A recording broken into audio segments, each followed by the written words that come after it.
just a little bit surreal for me right now to be sitting here and talking about the fact that I am making my 14-year-old self's dream come true. Like, oh, I don't know, I'm getting goosebumps saying that and slightly emotional.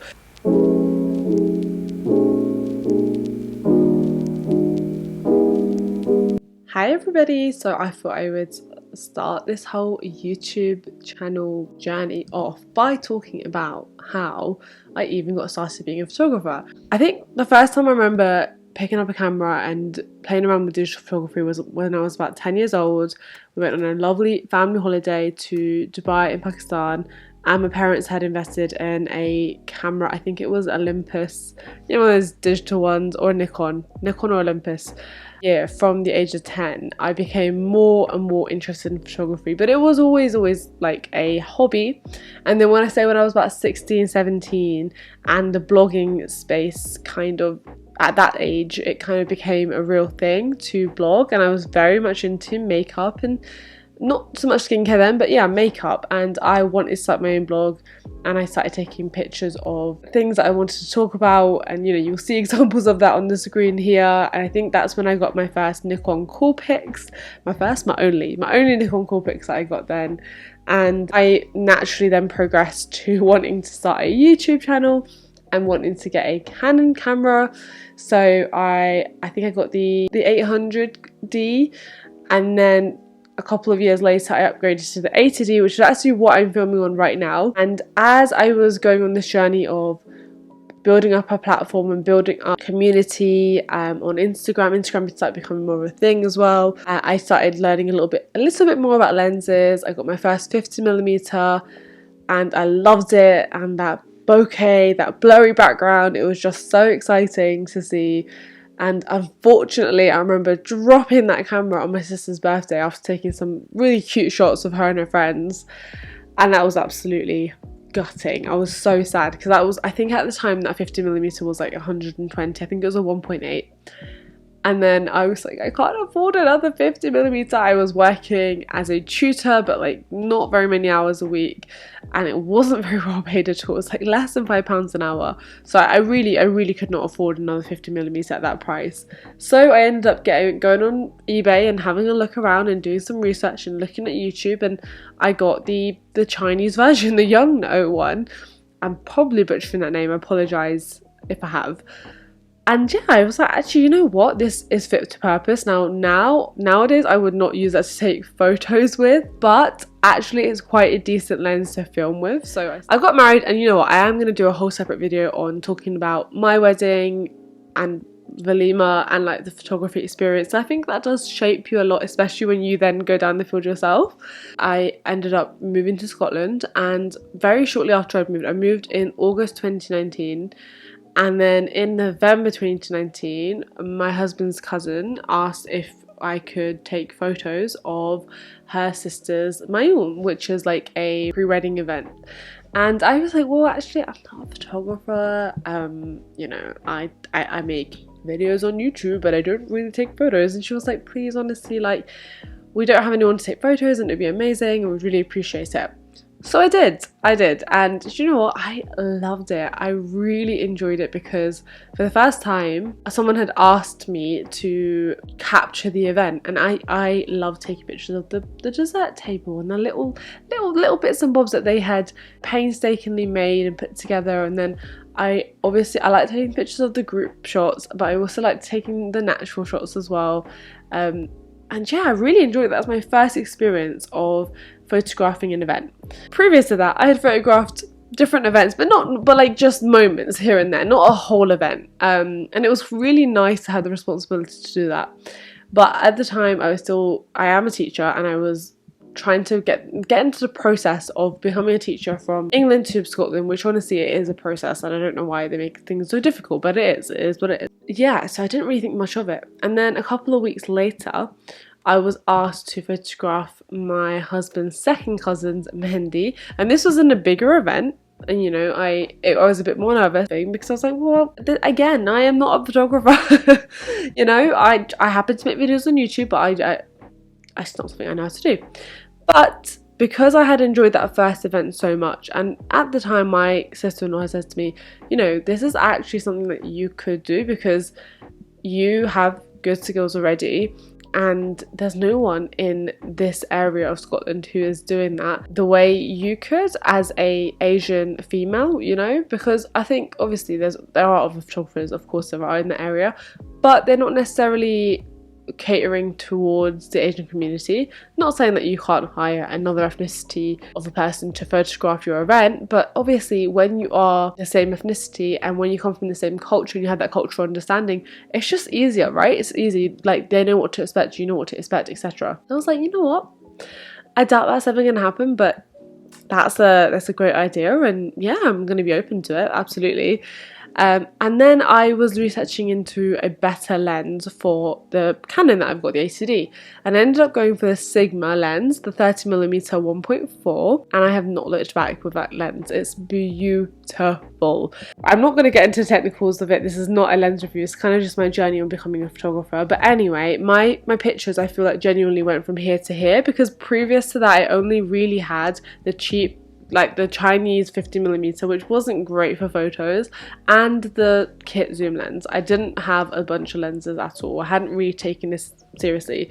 This is my first ever prime lens, and honestly I loved it. And the photos that I took from that day, I was so proud of. I was so impressed with myself that I could do that, and I was like, this is amazing. And although now looking back at them, if you compare those pictures to like some pictures that I've captured recently, and I'll put things on the screen here, you know, I feel like there is a big difference. But that's the beauty of going on this journey, that each time you do a shoot, each time you do an event, you are naturally going to improve if you've been putting the work in. And then a couple of weeks after that, I was like, you know what, I'm going to actually do a photography course, a proper course where I learn the technicals and specifics, but one that I don't have to go to a university for or a college for, etc. So I actually ended up joining Skillshare for a month. I got a free membership because I don't know if you guys remember, but back in the day when loads of YouTubers were being sponsored by Skillshare, it was amazing. And actually I think I might have some sort of code or some sort of discount or something that I'll leave down below regarding Skillshare. I did the course, and again I'll link the course below, and it was brilliant, you guys. I sat there and I spent a couple of hours every day when I was down at my parents' as well in the half-term holidays, just working through the course, and I learned so much. And it was a good course. It was practical, like you could have your camera in your hand and then be taking your notes and then pausing it and then like following what they were saying. And it was also handy because, I mean, each camera has the same fundamentals, you know, and photography is about the same fundamentals, you know, all the rest of the technical stuff. But because they were using a Canon camera as an example, it was a little bit easier for me because I already had that to hand. So yeah, so I'd done my course, I'd got my first prime lens, and I was like, you know, I'm really excited to start this thing. And in 2019, December 2019, I started a Instagram page, really not knowing what to expect, if I was even going to get any clients or whatever, but I thought, let me just start the page and let me just put it out there. And luckily the username Ikra Photography was not taken, Ikra with a K. So yeah, I started it up, and yeah, I was just sort of excited to see what would happen.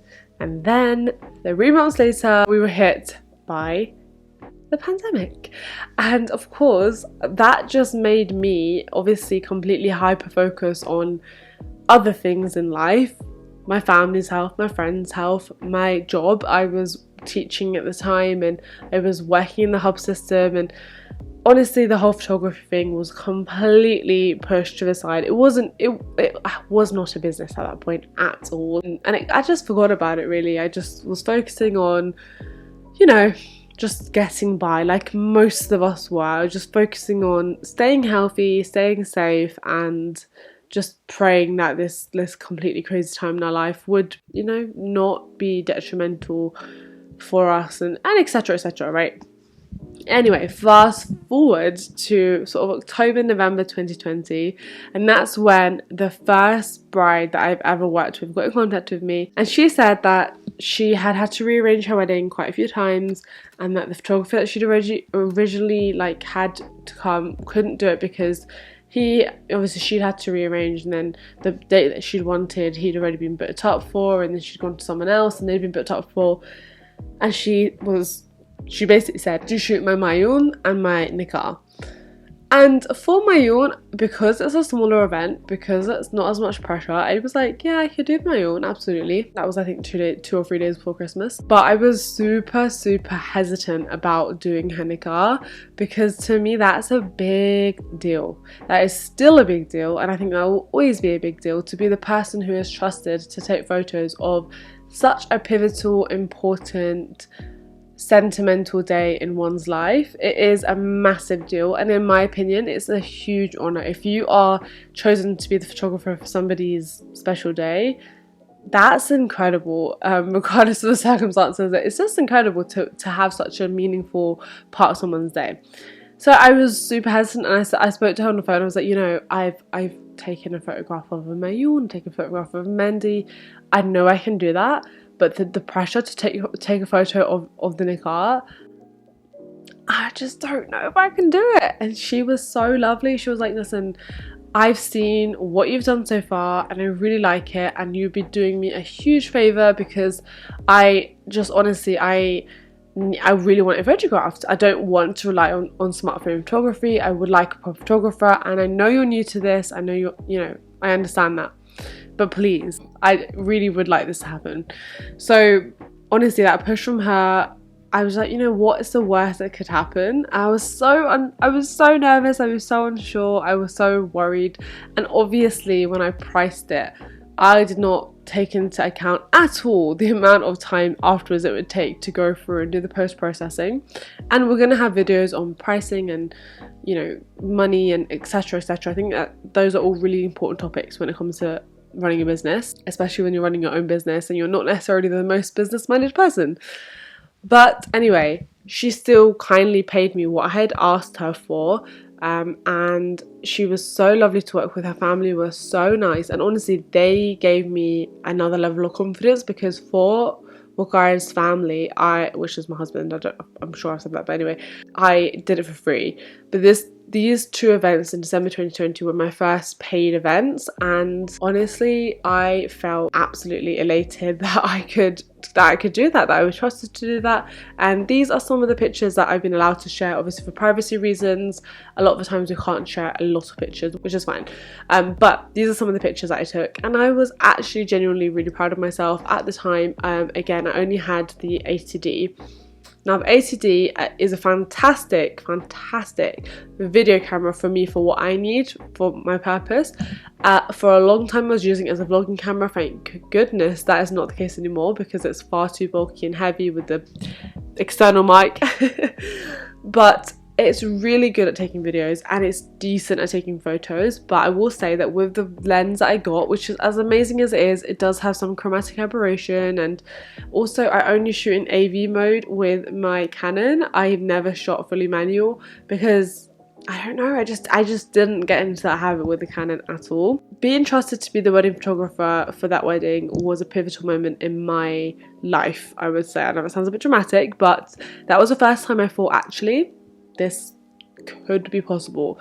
This could be something that I could be doing one day. So I did it, and I'm so grateful to my first ever bride. She will always have a really special place in my heart for trusting me to take her pictures. And actually what I realised, although I'd already had some indication of this when I got married myself, but being a photographer is quite an intimate part of somebody's wedding. The photographer you pick is quite an important choice, because that person is literally going to be with you from the start of the time that you wanted to hide them until the end, and they're going to be capturing those moments. So yeah, being able to be that for somebody else was honestly incredible.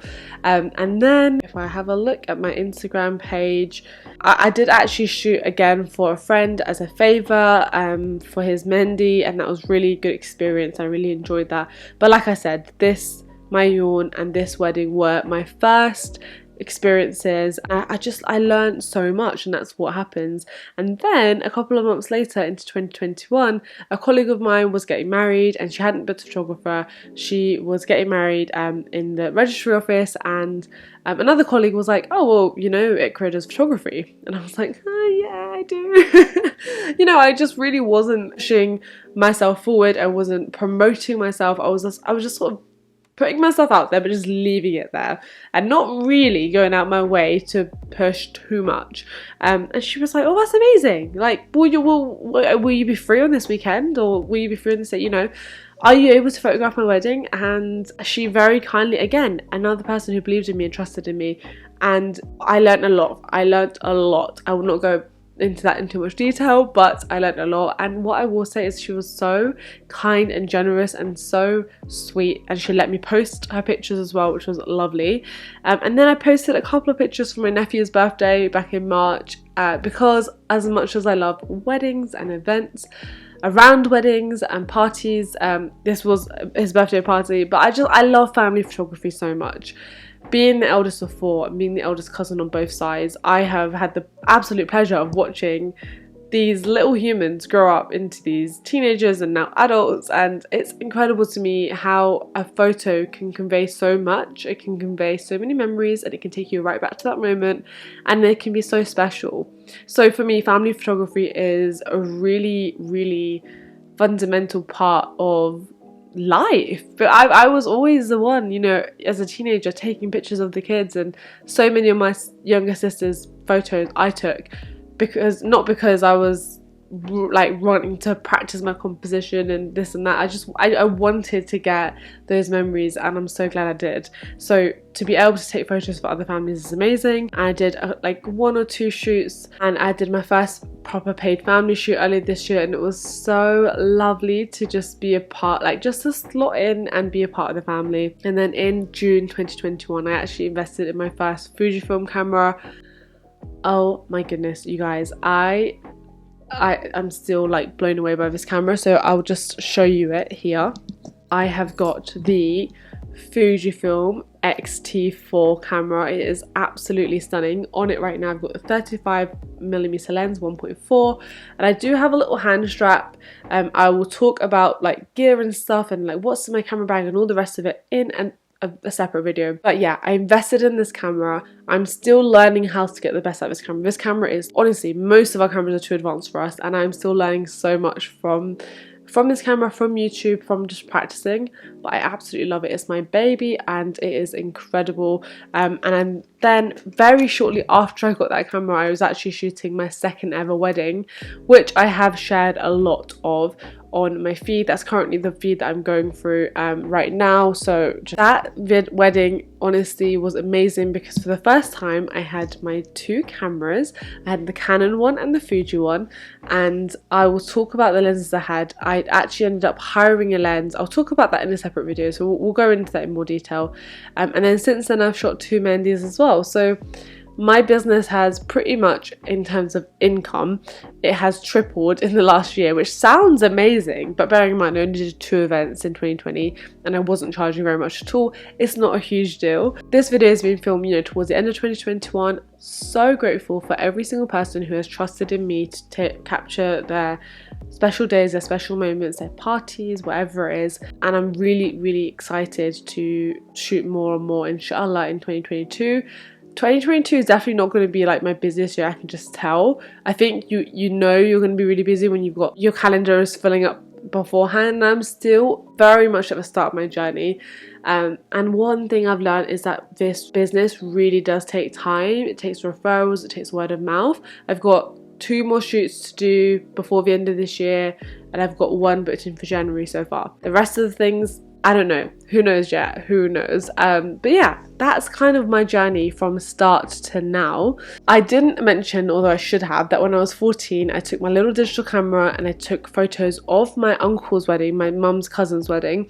And I was kind of just almost tagging behind the photographer sometimes, but not getting on his way. And then I was so excited with all these photos, I actually ended up making them a photo book. And I remember that made my great uncle so emotional, and that he was so happy, and that was such a touching gift. And I remember that emotion that he showed me there, and that happiness out of something that I truly, purely love doing. It was a spark moment for me, like, wow, imagine this was my career. But then I went down to the education route, and I did a psychology degree, and I went down to the teaching route, and I don't regret that at all. but it's just a little bit surreal for me right now to be sitting here and talking about the fact that I am making my 14-year-old self's dream come true. Like, oh, I don't know, I'm getting goosebumps saying that and slightly emotional. So I think that's where I'm at in this video. If you're excited to see where this journey goes and you want to help support me, then definitely please hit subscribe before you leave. And I will see you next Friday for my next Iqra photography video. Thanks so much for watching, you guys. Bye!